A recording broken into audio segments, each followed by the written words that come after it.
dishonesty. Such type of has been invited by those, whether they are poet, filmmakers, or any other. Those who has plagiarized anything from other jar or other stream of creation in their own. So plagiarism is one of the crimes that you will have to avoid during thesis writing. I will also tell about paraphrasing and how you should avoid paraphrasing tool or online paraphrasing or anything. Just 1 minute. I'm going to off my video.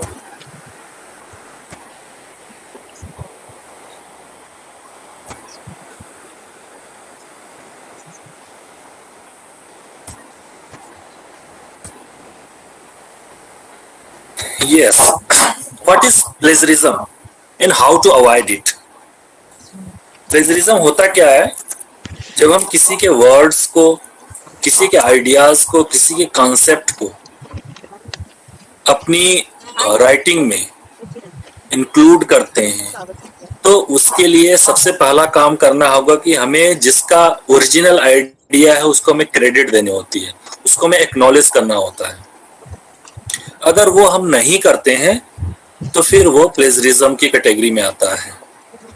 तो plagiarism बहुत ही sensitive matter हो जाता है। UGC ने इसके लिए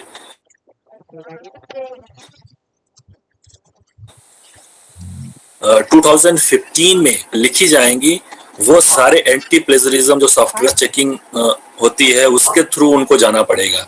तो वो तो पहले एक आइडिया जो है यूजीसी ने दिया था कि ऐसा करना चाहिए 2015 में, लेकिन 26 जून 2016 में ये एक लॉ लेकर आते हैं। यूजीसी एक लॉ लेकर आता है कि नहीं, अगर वो लेवल डिसाइड्स करते हैं कि इस लेवल के अकॉर्डिंग अगर रहता है तब तो ठीक है। उस लेवल में 4 कैटेगरी बनाई जाती है। 4 कैटेगरी में से जो फर्स्ट लेवल होता है वो 10% का होता है। 10% तक आपको सर रुकेंगे थोड़ा सा, तो पीछे है अंकिता मेडिकल स्टोर लिखा है रहता है। उसके बाद जो है ये होता है 60% है। 26 जून 2016 में जो इनका लॉ आया है यूजीसी, वो ये जो है उसमें कुछ ऐसे प्रोविजंस हैं जो कि उनकी अगर प्लेजरिज्म ज्यादा होता है तो फिर उनका करियर अफेक्ट होता है उससे। उसके बारे में भी डिटेल में डिस्कस करेंगे।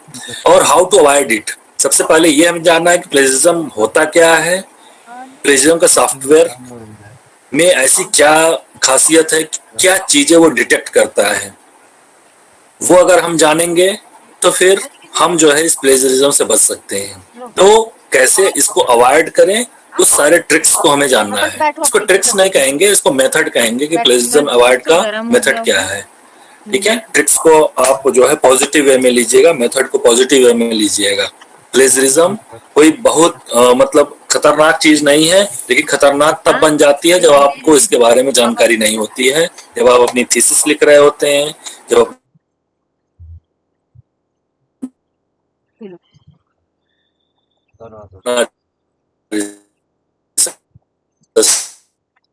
और पिला इससे पीके वो याद आ गया, पहले फॉरएवर का फॉरएवर वाले बेचते थे जो लेक्चर।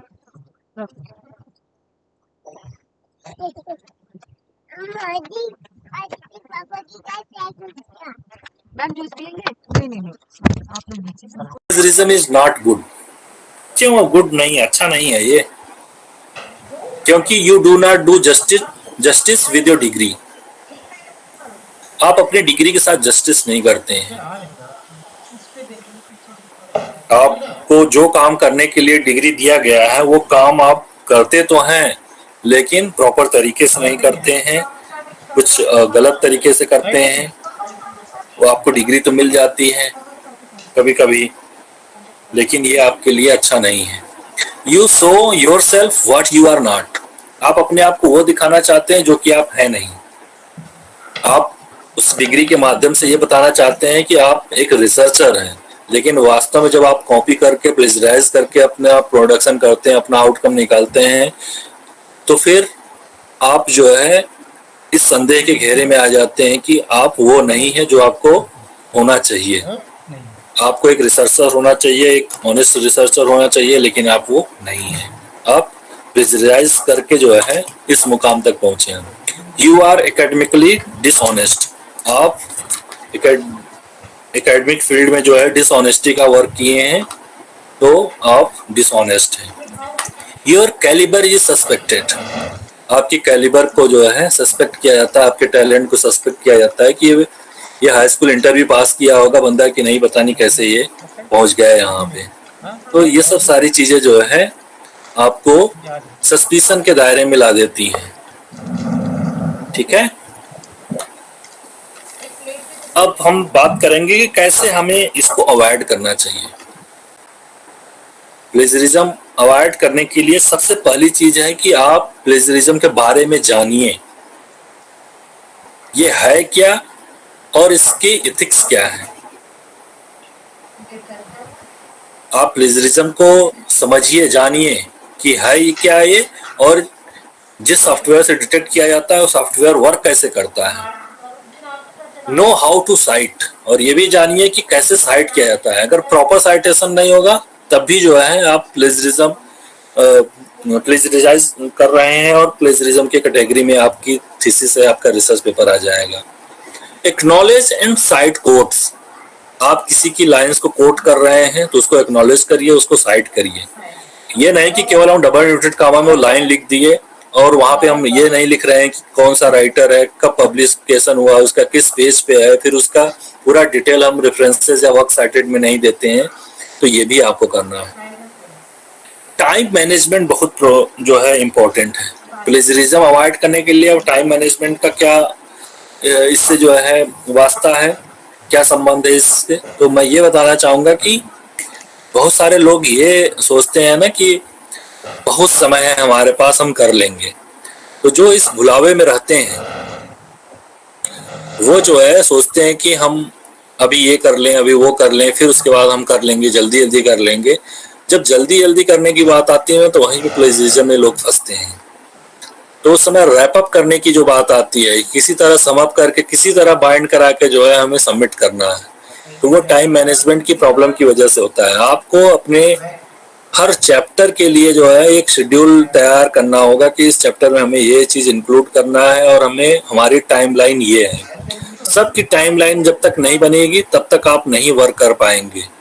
सारी चीज आप जो है अपने डायरी में मेंटेन करिए कि कब तक आपको फर्स्ट चैप्टर प्रिपेयर करना है, कब तक सेकेंड, कब तक थर्ड। इस तरह से अगर ये नहीं करेंगे तो 7-8 साल भी लग जाएंगे, आपका पूरा नहीं हो पाएगा। तो टाइम मैनेजमेंट बहुत जरूरी है, क्योंकि लास्ट आवर में जब आप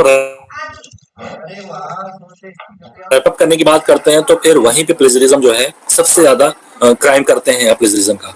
note source during making notes, ये बहुत ही इंपॉर्टेंट है। जब कभी भी हम शुरू में पढ़ते रहते हैं तो हम इतना आलस करते हैं कि हम नोट्स नहीं बनाते हैं, उसके सोर्स को नोट नहीं करते कि कहाँ से हमने किया है। तो ये इसका बहुत ध्यान रखना होगा आपको। जब कोई भी बुक आप लाइब्रेरी में पढ़ रहे हैं तो उस लाइब्रेरी की बुक की आप फोटो ले लीजिए, बल्कि और फोटो ऐसे लीजिए कि ताकि जो हमेशा आपके पास रहे। आप बुक का नाम, राइटर का नाम, पब्लिकेशन ईयर, कौन पब्लिशर है वो, और उसमें कंटेंट्स क्या क्या है, किस पेज से किस पेज तक कौन सा चैप्टर है, ये वाली फोटो ले लीजिए, इसको नोट कर लीजिए। ठीक है, अगर आप ऑनलाइन कोई भी चीज पढ़ रहे हैं, आपको अच्छा लग रहा है तो वहां से लाइन ले रहे हैं, तो लाइन को आप कॉपी करके आप वर्ड में रख लीजिए। उस वेबसाइट को भी उसी समय जो है कॉपी कर लीजिए और वहां पे डेट ऑफ रिट्रीवल भी लिख लीजिए कि कब आप उस वेबसाइट को आपने सर्च किया है। और एक क्लिक करेंगे, अगर दोबारा कुछ आपको पढ़ना है उसको, तो एक क्लिक करेंगे जो अपने वर्ड में और वो वेबसाइट जो है खुल जाएगी, अगर आपका इंटरनेट कनेक्ट जो है लैपटॉप है या पीसी है। ठीक है, चेक बिफोर यू सबमिट। आप अपनी थीसिस को, अपने रिसर्च पेपर को अगर कहीं सबमिट कर रहे हैं तो सबसे पहले उसको चेक करा लीजिए, क्योंकि वहां पे जाने के बाद जब वहां से रिपोर्ट आती है तो फिर ये आपके लिए बहुत ही हरासिंग होता है कि आपका जो है 20% आया, 30% आया। आप जो है सबसे पहले चेक करवा सकते हैं, और चेक खुद से मत करिएगा।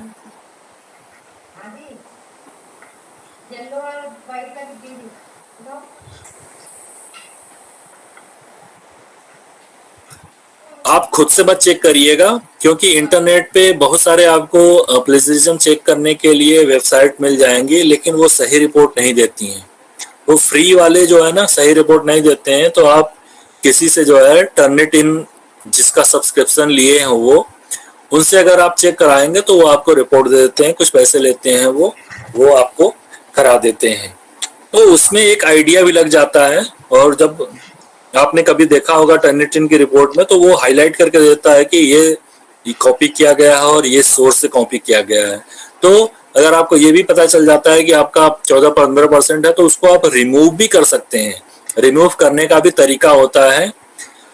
वो आप उसको जो है प्रॉपर तरीके से पैराफ्रेज कर दीजिए। आप यह देखेंगे कि कहीं डबल इंटेड कॉमा लगना चाहिए, वहां नहीं लगा हुआ है, उसको भी डिटेक्ट कर लिया है।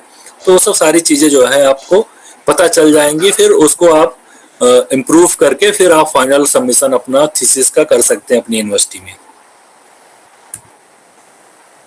अब कुछ जो है उदाहरण देकर मैं बताना चाहूंगा कि कैसे जो है प्लेजरिज्म दिखता है, आपको करना क्या चाहिए। अब आप देख रहे हैं इंस्टेंस, ये हम 5 एग्जांपल देंगे आपको। ये आप देख रहे हैं सम से लेकर जो है अदर तक ये ओरिजिनल टेक्स्ट है, ठीक है। और ये जो है बेकन फ्रांसिस, ये इसका वो है सोर्स है, यहां से जो है ये लाइन ली गई है, ठीक है। अब हम देखेंगे कि ये देखिए रिसर्च स्कॉलर एक यूज कर रहा है अपने लिए। ये लाइन जो है रिसर्च स्कॉलर यूज कर रहा है। अब आप देख रहे हैं ये जो थोड़ा ग्रीन से है, some books are to be tasted, others to be swallowed, ये पार्ट्स तक जो है ये लाइन ओरिजिनल लाइन है। यहाँ भी आप देखेंगे ये इन पार्ट्स तक जो है ओरिजिनल लाइन है। ये इसको ले लिया इस रिसर्च स्कॉलर ने। फिर उसके बाद क्या किया, यहां से जो है अपनी कुछ लाइन जो है ऐड कर दिया, देयरफॉर से लेकर जो है अराउंड तक, ठीक है। अब ये कंडीशन ये देखिए कि इतनी जो है सम से लेकर पार्ट्स तक जो है इन्होंने ओरिजिनल लाइन को यूज किया, ओरिजिनल वर्ड्स को यूज किया है। और उसके बाद जो है ये अपने वर्ड्स इन्होंने डाला है, और यहाँ पे पैरेंथेटिकल साइटेशन दिया है कि ये कहाँ से लिया गया है, बेकन की ऑफ स्टडीज से लिया गया है। और इन्होंने इसका सोर्स भी दे दिया कि यहाँ से लिया गया है। लेकिन यहाँ पे प्लेजरिज्म है, इसमें एक्शन क्या हुआ है, line used without quotation mark. आप ये देख रहे हैं कि सम से लेकर पास तक ये लाइन यूज की गई है, लेकिन कोटेशन मार्क नहीं यूज किया गया है। And paraphrased with acknowledgement and citation, और इस लाइन को जो है पैराफ्रेज किया गया है एक्नॉलेजमेंट साइटेशन के। मतलब यहाँ तक तो ठीक है, बस केवल एक गलती इन्होंने क्या किया है कि यहाँ सम से पहले कोटेशन मार्क शुरू होना चाहिए और पार्ट्स पे आके जो है बंद होना चाहिए। यहाँ से कोट, यहाँ पे अनकोट होना चाहिए। अगर यही काम केवल कर देते तो ये प्लेजरिज्म के अंतर्गत नहीं आता। तो इसका रिजल्ट क्या है, plagiarism of not using quotation mark, ठीक है। आपने उदाहरण देख लिया, ये ऐसा उदाहरण है जो आप जनरली करेंगे आप अपनी थीसिस में। तो इसको आप अवॉइड करिए। जब किसी की एग्जैक्ट लाइंस को ले रहे हैं, एग्जैक्ट वर्ड्स को ले रहे हैं आप, तो उसको डबल इंटेड कॉमा में रखेंगे। अदरवाइज जो प्लेजरिज्म का सॉफ्टवेयर होता है वो डिटेक्ट कर लेगा, आसानी से डिटेक्ट कर लेता है, उसको कोई प्रॉब्लम नहीं होती है। तो हमें आई होप ये फर्स्ट इंस्टेंस आपको समझ में आ गया होगा। Yes sir. दूसरे इंस्टेंस पे चलते हैं। अब आप देख रहे हैं कि वही सेम लाइन है और ये उसका वो है सोर्स है। अब यहाँ पे किया क्या गया है, इस लाइन को पैराफ्रेज कर दिया गया है, ठीक है। इस लाइन को पैराफ्रेज कर दिया गया है, कुछ अपनी जो है आइडियाज डाल के या कुछ जो है वर्ड्स बदल के। तो यहाँ पे क्या है, इन्होंने साइटेशन भी नहीं किया है, पैरेंथेटिकल साइटेशन भी नहीं दिया है कि किसकी लाइन है, कहां से लिया है इन्होंने। तो पैराफ्रेज्ड विदाउट एक्नॉलेजमेंट एंड साइटेशन, बिना एक्नॉलेजमेंट के और साइटेशन के इन्होंने पैराफ्रेजिंग कर दिया। पैराफ्रेज जब आप करेंगे तो वहां भी आपको जो है पैरेंथेटिकल साइटेशन देना होगा कि किसकी आइडिया से प्रभावित होकर जो है आपने पैराफ्रेजिंग किया है। आपका अपना आइडिया हो तो कोई बात नहीं, लेकिन किसी दूसरे के आइडिया से अगर प्रभावित होकर कर रहे हैं, इन्फ्लुएंस होकर कर रहे हैं, तो फिर आपको देना पड़ेगा। तो यहाँ पे रिजल्ट क्या है? Plagiarism of paraphrasing. ठीक है, पैराफ्रेजिंग तो किया इन्होंने लेकिन साइटेशन नहीं दिया, एक्नॉलेजमेंट नहीं दिखाया इन्होंने। ठीक है,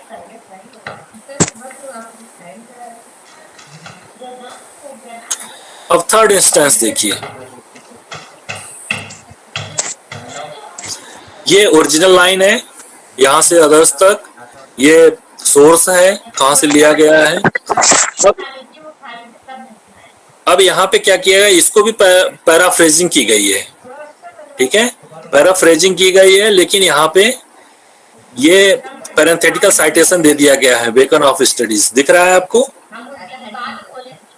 ये पैराफ्रेजिंग जब करते हैं आप, तब जो है अगर पैरेंथेटिकल साइटेशन दे देते हैं, फिर इसके बाद ये सोर्स भी बताते हैं अपने रेफरेंस में, तो फिर ये आपका काम अच्छा होता है। तो इसको जो है पैराफ्रेज किया इन्होंने, एक्नॉलेज किया है, साइटेशन भी किया है इन्होंने, तो यहाँ पे इसका रिजल्ट आता है नो प्लेजरिज्म।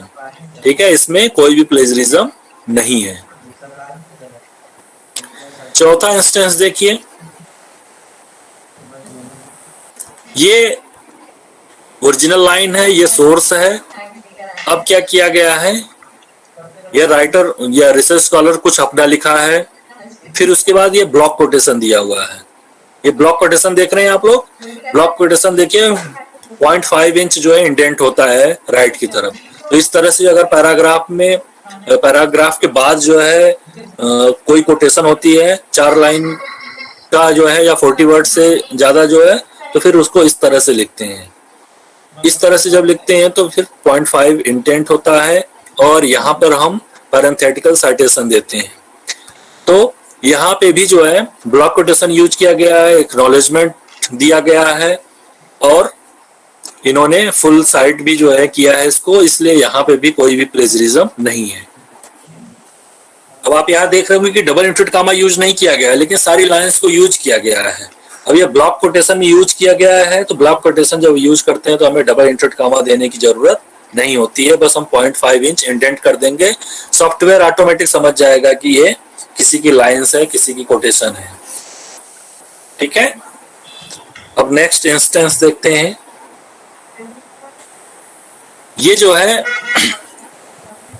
आप ओरिजिनल राइटिंग पढ़ते हैं आप, ठीक है, किसी की, और ये सोर्स है उसका, उसके बाद आप जो है एक अपनी नई आइडिया को डेवलप करते हैं उसी से रिलेटेड, या उससे जो है थोड़ा हट के, थोड़ा डिफरेंस हो सकता है, या उससे पहले की या उसके बाद की कुछ बातें ऐसी आप ऐड करते हैं। मतलब पैराफ्रेजिंग से हट के थोड़ा होता है ये। तो एक ऐसा जो है आप कंक्लूजन निकालने की कोशिश करते हैं जो कि जो राइटर के व्यू से मैच नहीं करता है, जो कि डिफरेंट होता है, लेकिन फिर भी आप जो है यहाँ पे इसको कोट करते हैं, उसको पैरेंथेटिकल साइटेशन में बताते हैं कि ये जो हमारा नया आइडिया आया है वो किसको पढ़ के जो है आया है। तो ये जो बात है अगर आप करते हैं तो ये भी जो है प्लेजरिज्म के अंतर्गत नहीं आता है। कभी कभी आप जो है नया आइडिया आपके दिमाग में आता है, लेकिन आप कहते हो कि आप ये मेरा आइडिया है, और उसको जो है आप साइट नहीं करते हो या पैरेंथेटिकल साइटेशन नहीं देते हो आप, तो कभी कभार तो चल सकता है। लेकिन जो लोग पढ़ेंगे उनके दिमाग में अगर उस राइटर को भी पढ़े हैं जिसको आप पढ़ के इन्फ्लुएंस हुए, तो वो तुरंत जान जाएगा कि आप वहां से इन्फ्लुएंस हुए होंगे। क्योंकि देखिए माइंड जो हमारा होता है ना, लगभग जो है किसी एक चीज को देखने के बाद जो है जैसा आप फील करते हैं वैसा दूसरा भी फील करता है, तो वो इनडायरेक्टली जो है वो समझ जाएगा कि आप यहाँ से इन्फ्लुएंस हुए होंगे। तो अगर आप लाइन ये पैरेंथेटिकल साइटेशन ये दे देते हैं तो फिर बहुत अच्छा रहता है। अगर नहीं भी देते हैं, एक नया आइडिया डेवलप करते हैं, तो फिर ये आपके पास ये ग्रे एरिया रहता है जहाँ पे आप बच भी सकते हैं। ठीक है, यहाँ पे कोई भी प्लेजरिज्म नहीं आएगा। अब हम बताते हैं आपको कि जब आप कोटेशन यूज करेंगे तो उसमें जो कोटेशन होगा वो किस तरह का कोटेशन होना चाहिए। कोटेशन दो तरीके के होते हैं, ये करली कोटेशन होता है, इसको करली कहते हैं, और इसको स्ट्रेट कहते हैं। जहां कहीं भी आप ऑनलाइन कोई भी वेबसाइट पे या किसी ई बुक में देखेंगे तो अधिकतर आपको यही वाला कोटेशन मिलेगा, स्ट्रेट वाला। और ये जो कोटेशन है, ये जब आप टाइप करते हैं टाइम्स न्यू रोमन में तो ये कोटेशन आपका बनता है, चाहे इन्वर्टेड कॉमा भी हो, ये करली ही बनेगा। ठीक है, तो जब कभी भी आप कोटेशन दे रहे हैं तो कोटेशन प्रॉपर तरीके से होना चाहिए। एक तरफ से शुरू हो रहा है तो उसी तरीके का दूसरा एंड करना चाहिए, उसमें स्पेस नहीं होना चाहिए वर्ड के पहले या वर्ड के बाद में जो है। ये सब चीजें अगर ध्यान देंगे तब तो ठीक है, नहीं तो फिर सॉफ्टवेयर ऑटोमेटिक डिटेक्ट कर लेगा। पता लगा एक तरफ आप कोटेशन दिए, दूसरी तरफ आपने दिया ही नहीं, तो ऐसी स्थिति में क्या होगा, वो सॉफ्टवेयर डिटेक्ट कर लेगा। आप तो कहेंगे कि हमने तो कोटेशन लगाया है, लेकिन जब आप देखेंगे ध्यान से तो कहीं हो सकता है स्पेस की प्रॉब्लम हो, कहीं आपने करली एक तरफ हो एक तरफ स्ट्रेट हो, तो ऐसा अगर कुछ भी करते हैं तब भी जो वो सॉफ्टवेयर डिटेक्ट कर लेगा। जैसे आप एक एग्जांपल देखिए, ये मैंने लिखा है वाइल्ड गूज चेज। अब यहाँ पे देखिए ये कोटेशन करली है और इधर जो है स्ट्रेट है, और यहाँ पे स्पेस भी एक दिया गया है, देख रहे हैं ये यहाँ पे स्पेस भी है, ये स्पेस नहीं होना चाहिए। तो ये डिटेक्ट हो जाएगा सॉफ्टवेयर में, इसको भी जो है कलर करके बता देगा कि ये कहाँ से लिया गया है। इसी तरह दूसरा देखिए, यहाँ पे जो है ये स्ट्रेट है और इधर पे करली है, और यहाँ जो स्पेस दिया गया है, तो एक तरफ स्ट्रेट एक तरफ करली, ये भी जो है गलत तरीका होता है, और यहाँ पे भी जो है स्पेस दिया गया है, ऐसा भी नहीं होना चाहिए। और इस एग्जांपल में देखिए, ये यहाँ पे तो उल्टा ही लगा दिया आपने, यहाँ पे उल्टा लगा दिया और यहाँ पे तो ठीक है।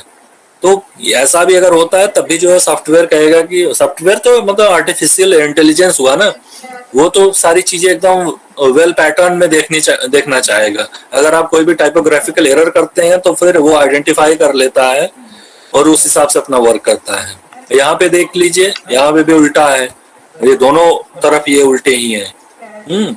तो इस तरह के अगर आप करते हैं तो फिर गलतियां करते हैं तो फिर ये प्लेजरिज्म के अंतर्गत आ जाता है। भले ही आप जो है लाइन को कोट किए हैं, उसको साइट किए हैं, पैरेंथेटिकल साइटेशन दिए हैं, रेफरेंसिंग किए हैं, लेकिन अगर प्रॉपर कोटेशन मार्क ही नहीं रहेगा तो भी जो है वो डिटेक्ट हो जाएगा। फिर जब ये सॉफ्टवेयर बताएगा तब आपको समझ में आएगा, तब आप इम्प्रूव करेंगे। इसीलिए मैं कहता हूँ कि सबमिशन करने से पहले जो है आप अपनी थीसिस को किसी पेड सब्सक्रिप्शन वाले से चेक कराइएगा, तभी जो है ये आपके लिए अच्छा रहेगा कि आपको पता चल जाएगा कि कहाँ कैसी कैसी गलतियां हैं, फिर उसको आप इम्प्रूव करके अपना फाइनल सबमिशन कर सकते हैं। कोटेशन मार्क में क्या क्या चीजें आप नहीं रखेंगे, जो जनरल नॉलेज की चीज है, जो कॉमन नॉलेज की चीज है, उस तरह की चीजें आप नहीं रखेंगे। जनरल नॉलेज की चीज जैसे कि इंडिया की कैपिटल क्या है, और सूर्य जो है पश्चिम में अस्त होता है, या सूर्य इसका पृथ्वी जो है सूर्य का चक्कर लगाती है, इस तरह की चीजें जो है ये आप कोटेशन मार्क में नहीं डालेंगे। और ब्लॉक कोटेशन में भी जो है बहुत सारे लोगों को देखा गया है कि ब्लॉक कोटेशन में वो करते हैं, डबल इंटरेड कामा लगा देते हैं। तो जब ब्लॉक कोटेशन आप प्रॉपर वे में किए होंगे तो आपको डबल इंटरेड कामा लगाने की जरूरत नहीं होती। अगर डबल इंटरेड कामा लगाते हैं तो ये फॉर्मेटिंग आपकी गलत होगी, तो उससे भी आप लोग बचिएगा, प्रॉपर ब्लॉक कोटेशन दीजिएगा। क्या क्या आपको एक्सक्लूड करना है जब आप अपने थीसिस को, अपने रिसर्च पेपर को जो है आप प्लेजरिज्म जो सॉफ्टवेयर डिटेक्ट करने वाले हैं उसके पास ले जाते हैं, तो वो कुछ फिल्टर्स लगाता है। वो कुछ फिल्टर्स जो है लगाने के बाद आपका जो है थीसिस चेक करते हैं। तो उस फिल्टर्स में क्या होता है कि आपके सारे कोटेड मटेरियल्स को जो है वो एक्सक्लूड कर देता है।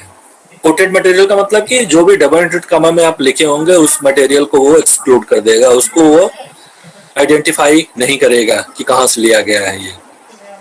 फिर आपकी जो कंटेंट्स होते हैं, प्रीफेस होते हैं, वर्क साइटेड होते हैं, रेफरेंसेस होते हैं, या बिब्लियोग्राफी होती है, एक्नॉलेजमेंट होता है, जो ये इस तरह के जो पेजेस होते हैं उनको जो है वो डिटेक्ट नहीं करता है। उनको डिटेक्ट क्या मतलब कि उनको डिटेक्ट करता है लेकिन उसको एक्सक्लूड कर देता है। वो जहाँ कहीं भी बिब्लियोग्राफी लिखी रहेगी, जहाँ रेफरेंसेस लिखा रहेगा, टेबल ऑफ कंटेंट्स लिखा रहेगा, तो वो जो है उसको एक्सक्लूड कर देता है। तो मेन आपका क्या होगा, आपका फर्स्ट चैप्टर से लेके 5th चैप्टर या 6th चैप्टर जितने भी चैप्टर्स हैं उनको आपको ध्यान देना है कि उसमें प्लेजरिज्म ना हो। क्योंकि बिब्लियोग्राफी क्या होता है, बिब्लियोग्राफी में तो हर जगह जो है प्लेजरिज्म ही मिलेगा।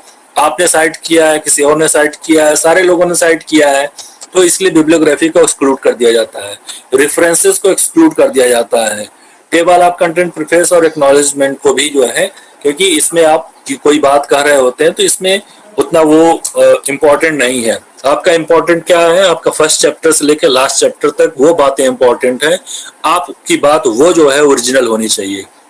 आपको ये भी बता दें कि 30% तक जो है आप को कोट कर सकते हैं, 30% तक आप रेफरेंसेस डाल सकते हैं और 70% आपका अपना आइडिया होना चाहिए। लेकिन एक बहुत बेहतरीन अगर थीसिस या बहुत बेहतरीन रिसर्च की बात करें तो उसमें 10% होना चाहिए।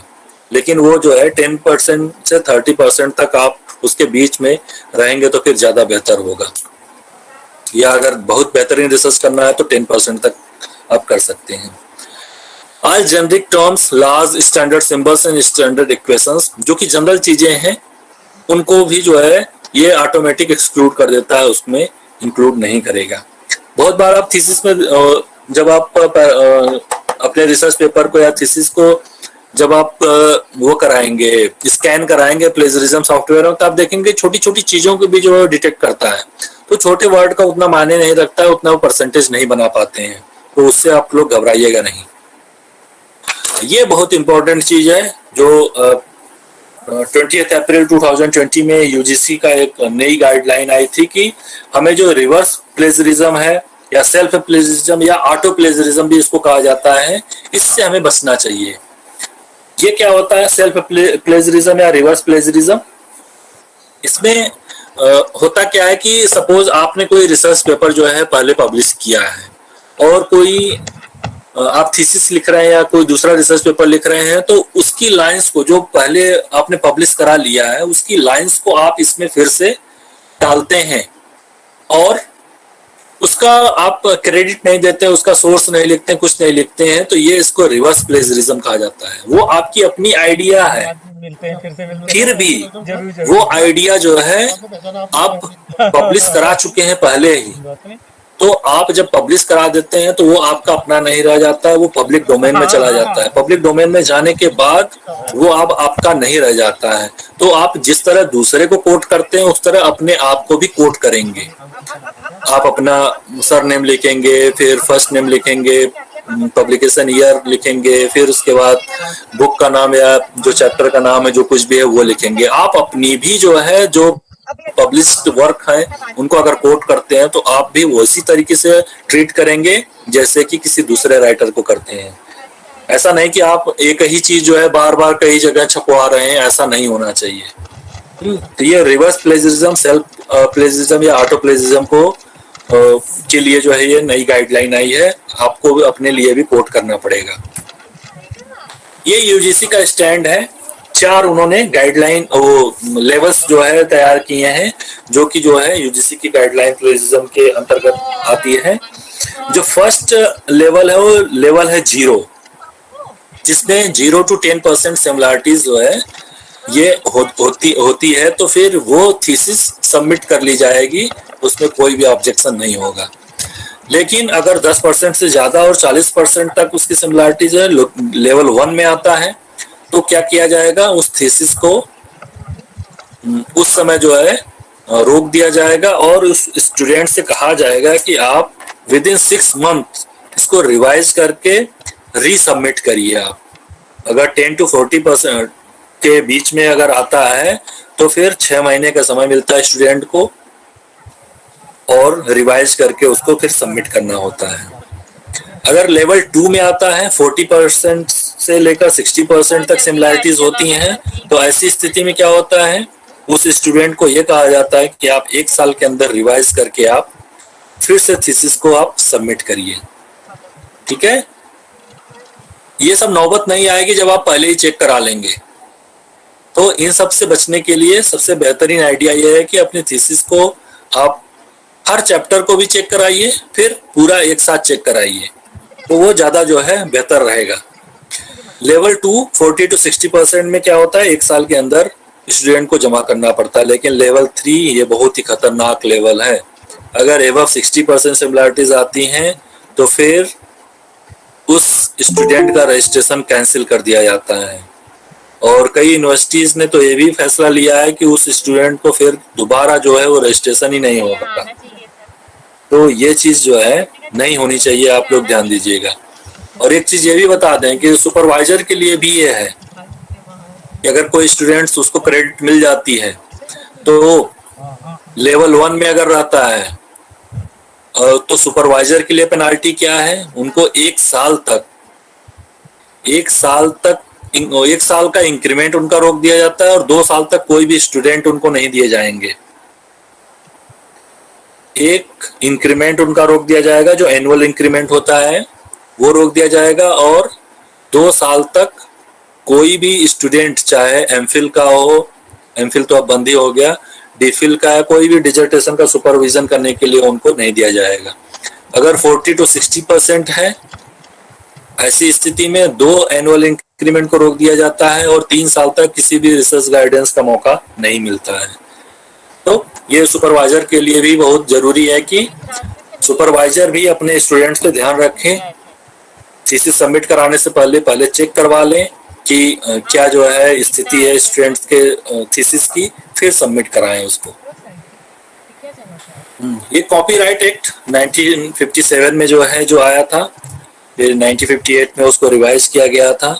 ये जितने भी लिटरेरी या आर्टिस्टिक या ड्रामेटिक इस तरह के जो आउटपुट होते हैं, प्रोडक्शंस होते हैं, उनको जो है एक सेफ्टी देने के लिए कि कोई कॉपी ना करे, कोई जो है उसका दुरुपयोग न करे, ऐसे लिए जो है इस कॉपीराइट एक्ट को लाया गया था। ये बहुत पुराना था, अंग्रेजों के समय से ही था। 1911 में अंग्रेजों ने एक लाया था, फिर उसी को रिवाइज करते करते 1957 1958 में भी बनाया गया था। तो और एक आईपीआर भी होता है, इंटेलेक्चुअल प्रॉपर्टी राइट, जिसी के अंतर्गत कॉपीराइट भी आता है। तो किसी का भी कोई ओरिजिनल आइडिया है, किसी की कोई अपने ओरिजिनल जो है क्रिएशन है, उस पे जो है उसको एक राइट मिलती है, उसकी जो है एक अपनी प्रॉपर्टी मानी जाती है। जैसे कि घर, मकान और ये जमीन आपकी प्रॉपर्टी होती है, तो ये जो है ऐसी प्रॉपर्टी होती है जो कंक्रीट प्रॉपर्टी होती है, जिसको आप छू सकते हैं, देख सकते हैं। लेकिन इंटेलेक्चुअल प्रॉपर्टी क्या होती है, ये अब्स्ट्रैक्ट होती है, मतलब आपका इंटेलेक्ट जो है ये अब्स्ट्रैक्ट फॉर्म में होता है, लेकिन वो कभी कभी जो है उसका वो कंक्रीट फॉर्म भी आता है। जैसे आपने कोई बुक लिखा, वो आपकी अपनी बुक है, तो वो कंक्रीट फॉर्म में आ गया, तो वो आपकी इंटेलेक्चुअल प्रॉपर्टी मानी जाती है, और ये कहा जाता है कि ये आपकी प्रॉपर्टी है और इसका कोई भी दुरुपयोग नहीं करेगा, उसको लोग यूज करेंगे, और यूज करेंगे तो आपको क्रेडिट देंगे। तो उसीलिए रॉयल्टी भी मिलती है। कोई बुक होता है, कोई म्यूजिक एल्बम होता है किसी का, कोई जो है आइडिया डेवलप किया है, कोई पेटेंट कराया है, उसके लिए जो है उनको क्रेडिट मिलता है, और बहुत जगह तो उनको रॉयल्टी भी मिलती है। तो इसकी ड्यूरेशन क्या होती है उसके बारे में हम चर्चा करेंगे। अगर कोई लिटरेरी, ड्रामेटिक या कोई आर्टिस्टिक वर्क है, तो ऐसे में जो है उस राइटर या उस आर्टिस्ट की डेथ होने के बाद से 60 साल तक वो कॉपीराइट रहती है उसके पास। डेथ होने से 60 साल बाद तक, सोच लीजिए, जैसे किसी ने किताब लिखा तो उसकी डेथ होने के 60 साल बाद तक जो है उसको कोई भी जो है वो यूज नहीं कर सकता है इस तरह से कमर्शियली। उसको मतलब यूज करने का मतलब कि कोई भी उसका रिप्रोडक्शन नहीं कर सकता है। और जो और भी उसके अलावा और भी जो चीजें होती हैं वो 60 साल तक केवल होती हैं। जो केवल लिटरेरी, आर्टिस्टिक और ड्रामेटिक जो चीजें होती हैं परफॉर्मेंस की, या कोई जैसे ड्रामा का किसी ने जो है डायरेक्शन किया है, तो वो जब तक डायरेक्टर की डेथ न हो जाए और उसके 60 साल न बीत जाए तब तक उसको रिप्रोड्यूस कोई भी नहीं कर सकता है बिना परमिशन के। और बाकी और चीजों में उसमें जो है आप 60 साल बाद उसके प्रोडक्शन होने से है आप 60 साल के बाद आप उसको रिप्रोड्यूस कर सकते हैं, उसका कॉपीराइट ऑटोमेटिक खत्म मान लिया जाता है। तो इसके लिए जो है आपको अगर प्लेजरिज्म से बचना है तो फिर आपको प्रॉपर जो है टाइपिंग स्किल आनी चाहिए, उसको भी आप लोग देख लीजिएगा। बिना टाइपिंग स्किल के आप जो है इसको नहीं कर पाएंगे। तो आप कॉपी करेंगे, एक्नॉलेज करेंगे और साइट करेंगे। ठीक है, आप कोई भी चीज कॉपी कर रहे हैं, कोई भी कोटेशन, कोई भी लाइन आप कॉपी करिए, उसको एक्नॉलेज करिए, साइट करिए। ठीक है, अब कुछ मैं एग्जांपल बताऊंगा आपको जो कि बहुत इंपॉर्टेंट है, आपको ये जानना चाहिए। एक केस है जो है अपनी कुमाऊं यूनिवर्सिटी का ही है, 2002 की बात है। यहाँ पे उस समय वीसी थे प्रोफेसर BS राजपूत, जो कि वो फिजिसिस्ट है, मतलब फिजिक्स के थे वो। 2002 में हमारे प्रेसिडेंट थे APJ अब्दुल कलाम।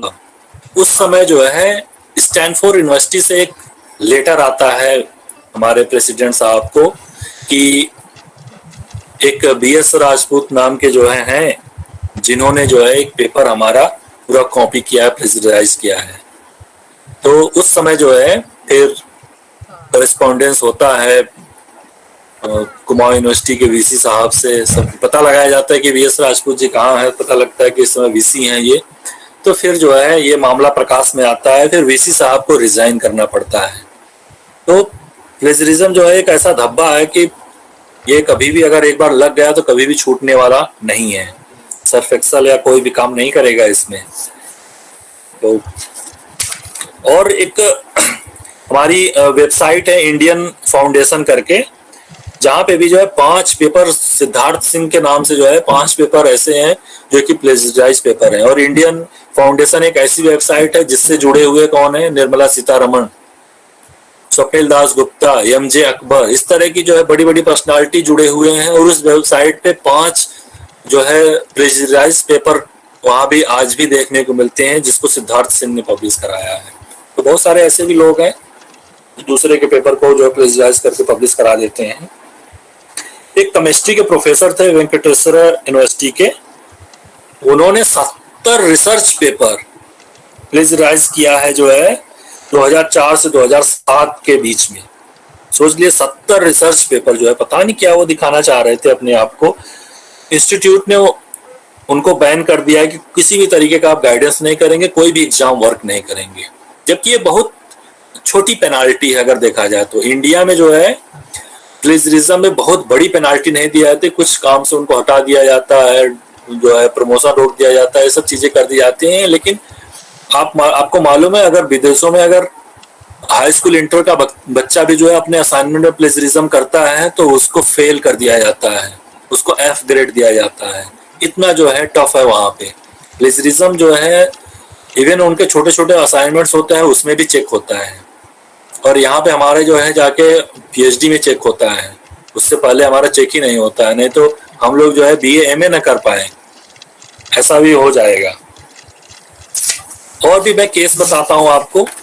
एक काव्या विश्वनाथन थी जो कि जो है हार्वर्ड यूनिवर्सिटी में पढ़ती थी, वो इंडिया की थी काव्या विश्वनाथन। उन्होंने एक अपना डेब्यू नॉवेल लिखा जो है, उस डेब्यू नॉवेल पे भी जो है आरोप लगा कि इन्होंने किसी जो है वहीं के किसी राइटर की कुछ आइडियाज को कॉपी किया है, कॉन्सेप्ट को कॉपी करके अपनी जो है नॉवेल में उन्होंने इंट्रोड्यूस किया है। तो ऐसा भी होता है कि अगर आप कोई चीज लिख रहे हैं और किसी से इन्फ्लुएंस हो रहे हैं तो फिर वहां आपके ऊपर एक आ जाता है ये धब्बा कि आपने वहां से इन्फ्लुएंस होकर लिखा है लेकिन आपने क्रेडिट नहीं दिया है। ऐसे ही 3 राजस्थान यूनिवर्सिटी के प्रोफेसर थे, 2 प्रोफेसर थे और एक असिस्टेंट प्रोफेसर। तो प्रोफेसर साहब ने 2000 में जो है अपने पेपर पब्लिश कराए, वो भी नीदरलैंड से, जो कि जियोलॉजी डिपार्टमेंट के थे।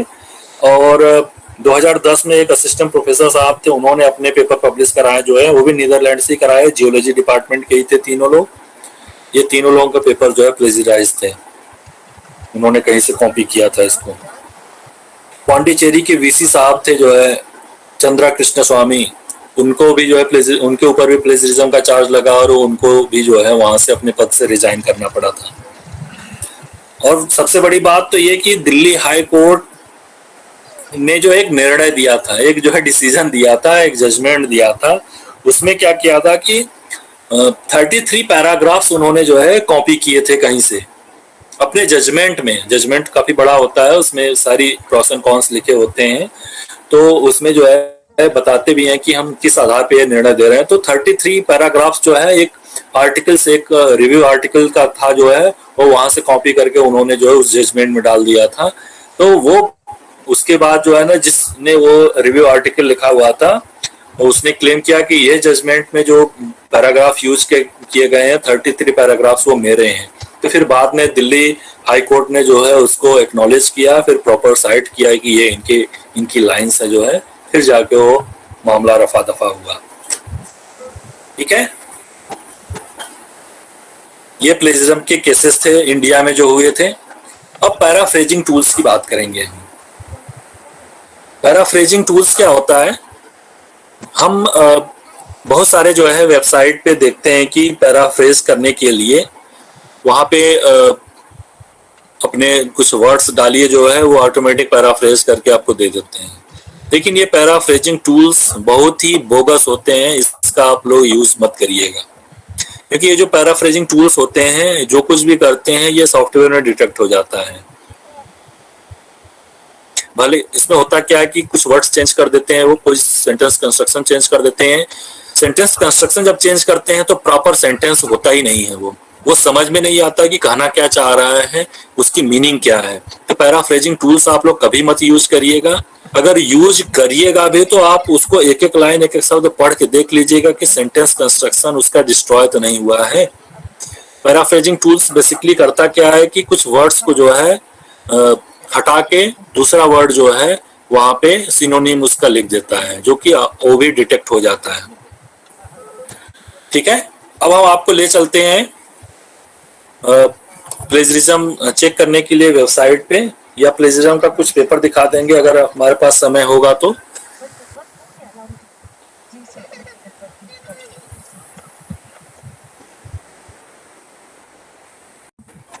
हो सकता है मैंने 2 नंबर नोट किए थे गलती से।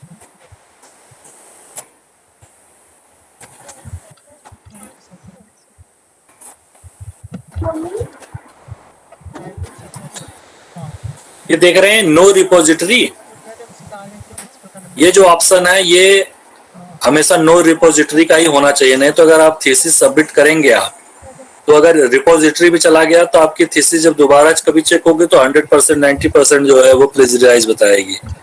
ठीक है, ये सारे इतने ऑप्शंस होते हैं, ये आपके लिए नहीं है लेकिन मैं बता दे रहा हूँ कि आप देखिए बिब्लियोग्राफी को एक्सक्लूड करना है आपको और कोटेड मटेरियल को यूज करना है। ये उनके लिए है जो ये सॉफ्टवेयर यूज करते हैं, उनके लिए है।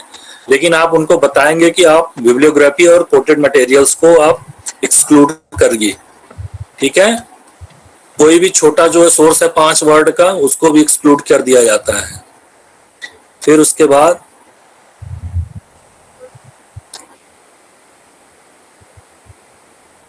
ये सेटिंग होती है इसकी। अब मैं यहाँ पर एक पेपर चेक करूंगा।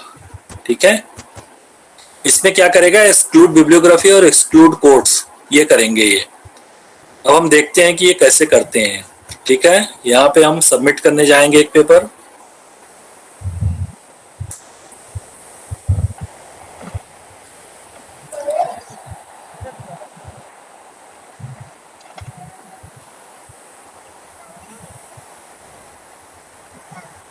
यहाँ पे हम फर्स्ट नेम डालेंगे अपना,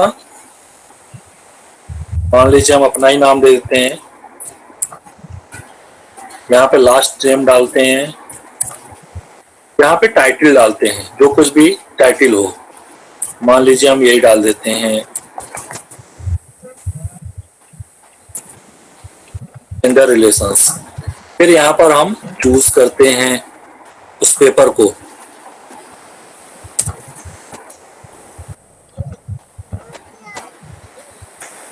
इसको फिर हम अपलोड करते हैं।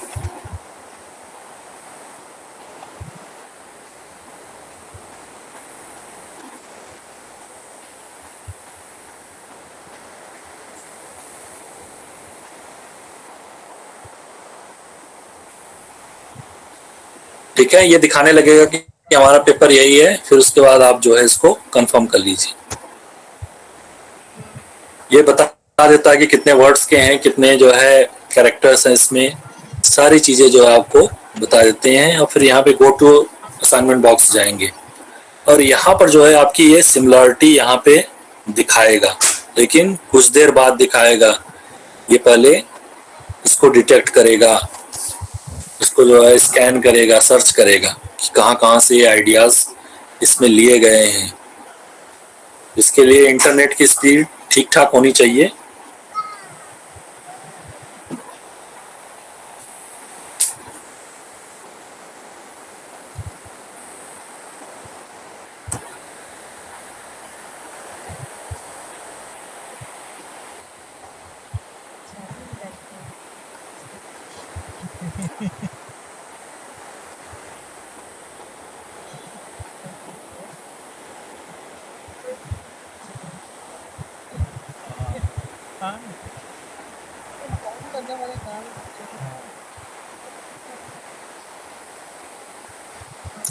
ठीक है, अब देख रहे हैं 4% सिमिलरिटी दिखाया है इसमें। 4% सिमिलरिटी दिखाया है, इसका मतलब कि पेपर ठीक है, 10% से बिलो है। 10% भी रहेगा तब भी आप उसको रिमूव करके 8%, 9% या जितना भी कम हो सके उतना करिएगा आप लोग। ठीक है, 10% मत रहने दीजिए। कोई भी अगर 10% का रहता है तो फिर उसको भी जो है कुछ लोग कंसीडर नहीं करते हैं। अब हम इस पे जब क्लिक करेंगे ये पूरा बताएगा कि 4% ये कहाँ कहाँ से आया है।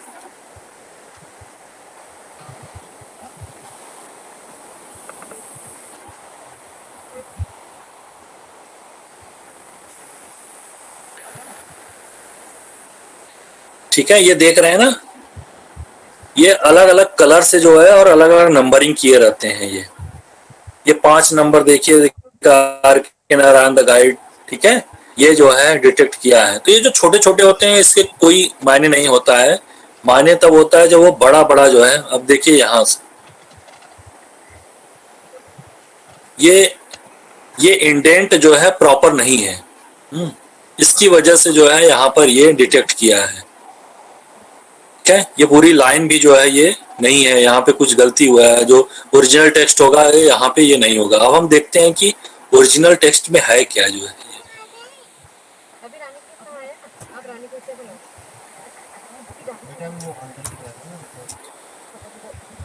देख रहे हैं यहाँ पे माई मदर ये लिखा हुआ है,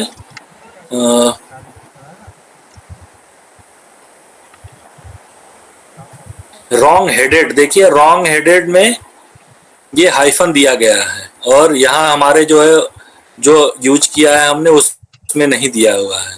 अगर वो दिया होता तो उसको भी डिटेक्ट कर लेता। तो हाइफन के कारण भी जो है इस वर्ड को छोड़ दिया है।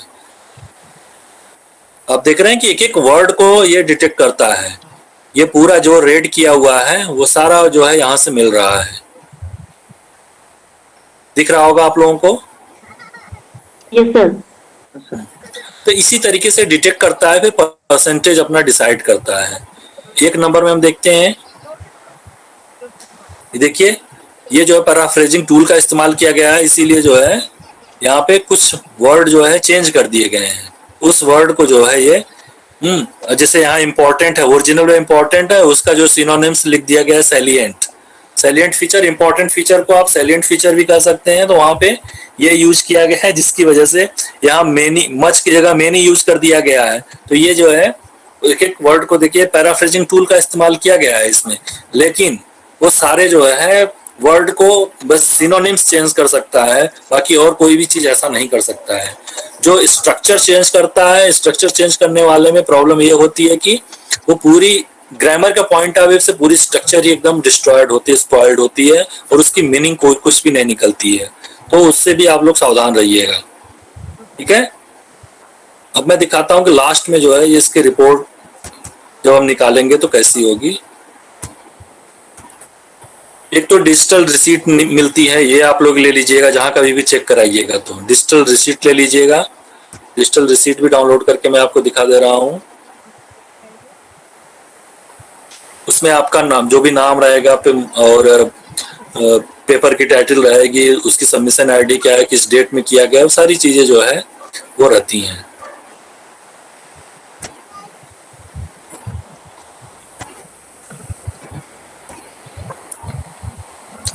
ये देखिए, ये है टर्निटिन की जो है डिजिटल रिसीट है। ये सबमिशन ऑथर कौन है और इसमें कौन कौन से वो टूल्स यूज किए गए हैं ये भी आपको पता चल जाएगा। Exclude bibliography and exclude coated materials, ये सब सारी चीजें जो है। और आपका इसका फर्स्ट जो फ्रंट पेज होता है, कवर पेज होता है, वो आपको दिखेगा कितना वर्ड काउंट है, कितने कैरेक्टर्स हैं, कितने डेट को जो है सबमिट किया गया, सब सारी चीजें जो है आपको दिख जाएंगी।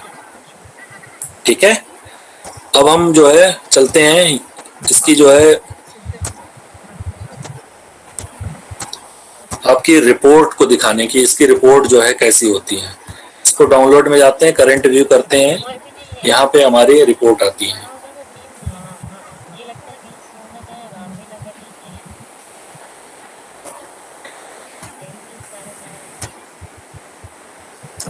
ये हमारी रिपोर्ट जो डाउनलोड होगी उसमें भी सारी चीजें दिखती हैं।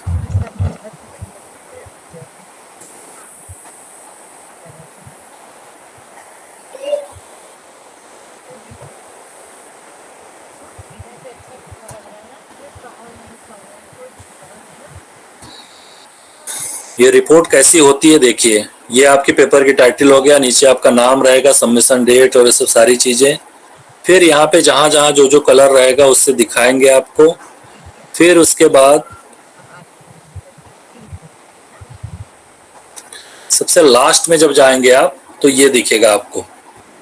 ये इसमें जो कितने परसेंट है, 4% सिमिलैरिटी है। ये मेन हुआ आपका। 3% जो है इंटरनेट सोर्स से लिया गया है, 2% स्टूडेंट पेपर से लिया गया है। स्टूडेंट पेपर का मतलब कि कोई भी थीसिस सबमिशन से लिया गया है, किसी रिसर्च पेपर से लिया, कुछ भी लिया गया है। तो मेन आपका 4% ये हुआ। और इसमें 1% जो है किस इंटरनेट रिसोर्स से लिया गया है वो भी पता चल जाएगा। 1% फिर दूसरे से, तीसरे से, कहाँ कहाँ से लिया गया है। ये 1% से नीचे भी जो है कहाँ से है, ये सारी चीजें आपको दिख जाएंगी। तो आप जो है, और ये जो कलर है वो कलर ही जो है एक नंबर हर जगह, जहां से एक ही सोर्स से अगर कई जगह है तो वहां पे एक नंबर ही दिखाएगा। जैसे एक नंबर का हम देखते हैं ऊपर की कहाँ पर दिखाया गया है। अब ये देखिए एक नंबर यहाँ पे भी है, यहाँ पे भी है, यहाँ पे भी है, दिख रहा है ना ये एक नंबर। ये सब जो है एक नंबर की सोर्स से ही लिया गया है, एक वेबसाइट से। जहां कहीं भी रहेगा ये आपको बता देगा। ये देखिए 3 नंबर, उसका कलर जो है 3 नंबर, सबका कलर अलग अलग रहेगा। ये 3 नंबर की वेबसाइट से जो है लिया गया, जो वहां पे 3 नंबर पे दिया गया था। ये चौथी जो है वेबसाइट जो वहां पे जिक्र की गई थी, वहां से लिया गया है मैटर। तो अलग अलग जगहों